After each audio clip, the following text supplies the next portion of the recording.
to be with you. Thank you. राष्ट्रपति जी, आपसे मिलकर के बहुत खुशी हो रही है और पिछले वर्ष हम वाशिंगटन में मिले थे, उसके बाद हमारे संबंधों में एक नई ফ্রান্সের G7 সম্মেলনে মোদি, ট্রাম্প, মাইক্রো সহ বিশ্ব নেতাদের সঙ্গে কী আলোচনা হলো?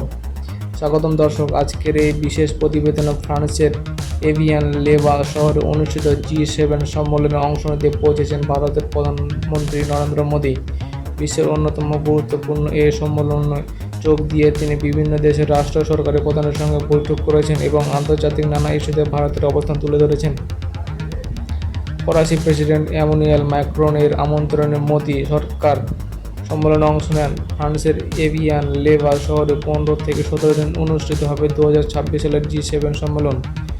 সম্মেলনে বিশেষ অর্থনৈতিক কৃত্রিম বুদ্ধিমত্তা বা AI, ইউক্রেন যুদ্ধ, মধ্যপ্রাচ্যের পরিস্থিতি, বৈশ্বিক বাণিজ্য ও জ্বালানি নিরাপত্তা নিয়ে বিস্তৃত আলোচনা হয়েছে। ভারতের প্রধানমন্ত্রী মোদি সম্মেলনে বিভিন্ন অধিবেশনে অংশ নিয়ে উন্নয়নশীল দেশগুলোর উদ্বেগ ও গ্লোবাল সাউথের স্বার্থের কথা তুলে ধরেন। তিনি বলেন, বিশ্বব্যাপী সহযোগিতা বাড়ানোর এবং টেকসই উন্নতি নিশ্চিত করা এই সম্মেলনের দাবি। সম্মেলনের ফাঁকে মধ্যে একাধিক দ্বিপক্ষীয় বৈঠক করেন জার্মান